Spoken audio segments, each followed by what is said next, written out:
আপনারা জানেন already যুবসাথীর camp date কিন্তু দিয়ে দিয়েছে, অর্থাৎ 15 থেকে 26/2 পর্যন্ত এই ক্যাম্প চলবে এবং ফর্মও কিন্তু অলরেডি দিয়ে দিয়েছে। কিন্তু আপনি এই ফর্মটা ক্যাম্পেই পাবেন। তো আপনি খোঁজ নিন আপনার এরিয়াতে কোথায় ক্যাম্প হচ্ছে, সেখানে কিন্তু এই অ্যাপ্লিকেশন ফর্মটি প্রথমে কালেকশন করে নিন এবং কিভাবে ফর্ম ফিল আপ করবেন সেটা আজকে আমি বিস্তারিতভাবে দেখাচ্ছি।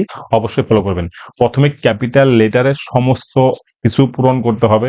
তারপরে একটা পাসপোর্ট সাইজ ফটো যেটা কালার হবে এবং ফটোর উপরের দিকে অবশ্যই সাইন করবেন।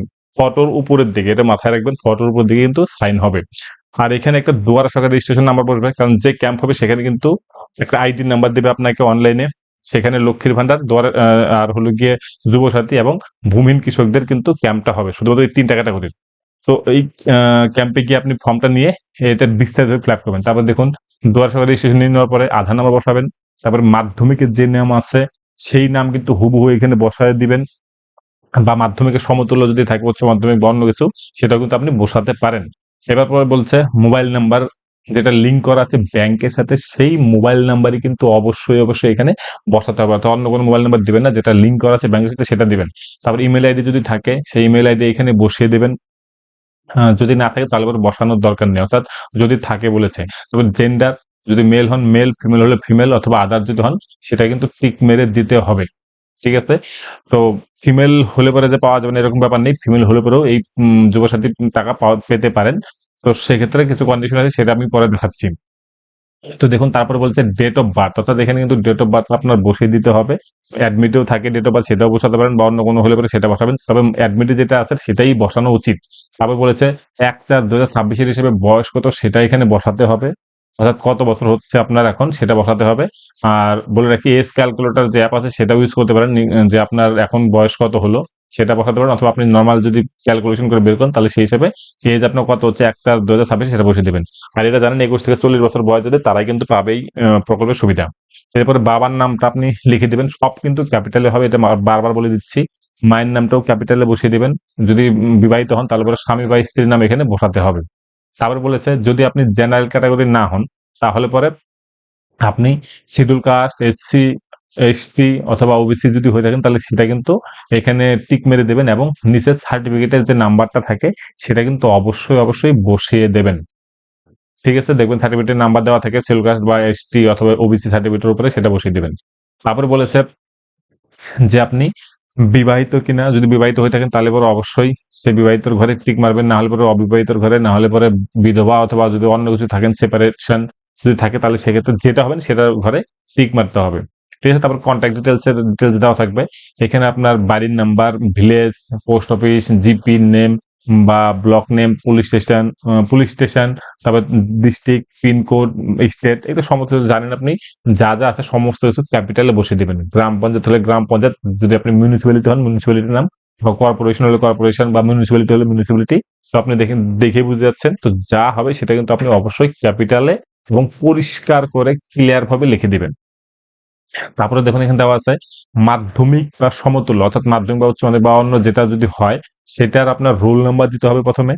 রোল, পরে নাম্বার, তারপরে কোন ইয়ারে সেই মাধ্যমিক বা অ্যাডমিট কার্ডটা আছে সেটা কিন্তু ইয়ারটা বসিয়ে দিতে হবে। দেখুন প্রথমে রোল, তারপরে নাম্বার, ঠিক আছে, তারপরে ইয়ার এখানে ক্লিয়ার করে বসিয়ে দেবেন।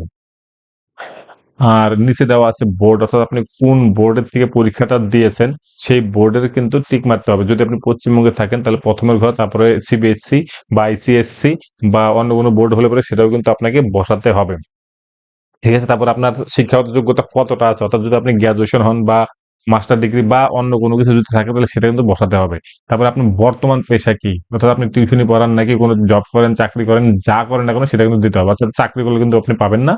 যদি অন্য কিছু করেন তাহলে পরে সেক্ষেত্রে এখানে লিখে দিতে হবে সেটা। তারপর ব্যাংকের নেম, অর্থাৎ আপনি কিন্তু যে অ্যাকাউন্টে অ্যাক্টিভ আছে আপনার সেরকম ব্যাংকের নাম, ব্যাংকের branch number, account number, IFSC code অবশ্যই কিন্তু ক্লিয়ার ভাবে বসিয়ে দিতে হবে এবং সেটা যেন অবশ্যই অ্যাক্টিভ থাকে সেই অ্যাকাউন্টটাই দিবেন। তারপর বলেছে আপনি অন্য কোনো সরকার থেকে সাহায্য পান কিনা, সেটা কিন্তু ইয়েস হলে ইয়েস, নো হলে নো বসাতে হবে। যদি পান তাহলে তার ডিটেলস এখানে দিতে হবে।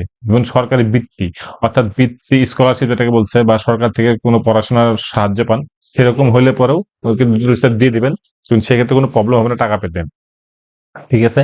তারপরে দেখুন নিচে দেওয়া আছে যে আপনি কি, কি দিচ্ছেন অর্থাৎ ফর্মের সাথে কি, কি দিচ্ছেন ডিটেইলস সেটা কিন্তু টিক মেরে দিতে হবে।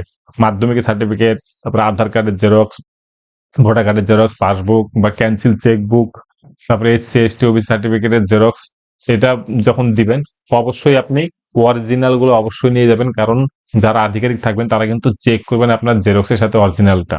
ঠিক আছে? অবশ্যই চেক অরিজিনাল এবং জেরক্স সাথে নিয়ে যাবেন এবং ফর্ম ফিল আপটা সঠিকভাবে কিন্তু করতেই হবে। তারপর নিচের দিকে দেখুন ডেট দেওয়া আছে, ডেট দিবেন কবে ফর্ম ফিল আপ করে জমা দিচ্ছেন, সিগনেচার করবেন, অ্যাপ্লিকেন্টের সিগনেচার আছে সেটা কিন্তু করবেন। তারপর নিচের দিকে একটা অ্যাকনোলেজমেন্ট আছে, অর্থাৎ আপনি যখন কোন আধিকারিককে জমা দিচ্ছেন এই ফর্মটি, যে নিচ্ছে তিনি কিন্তু অবশ্যই এই কাউন্টার পার্টটুকু আপনাকে দিয়ে দিবে রিসিভ করে।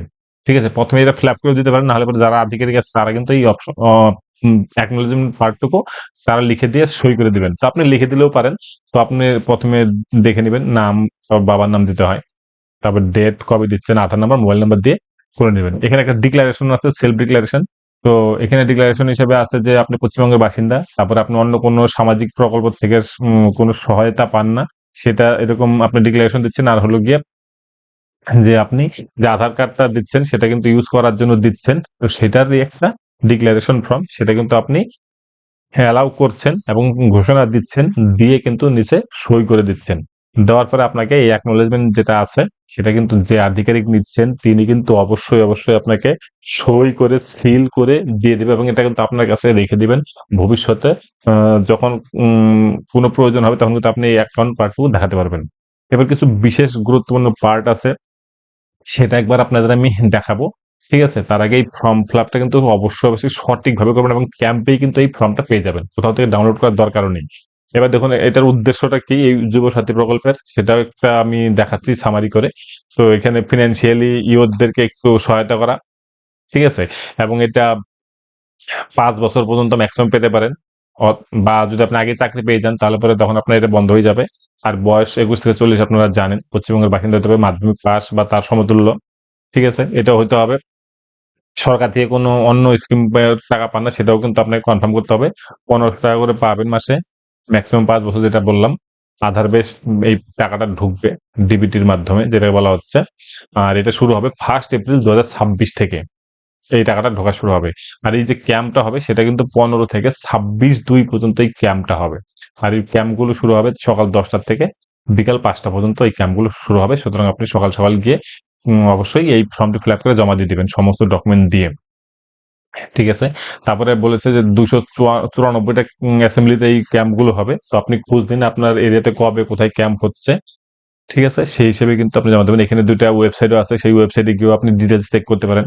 এই দেখুন নিচের দিকে WB স্পোর্টস অ্যান্ড ইয়ুথ, তারপর দেখুন আরেকটা নিচেও একটা আছে। তো আপনি দেখে নিন।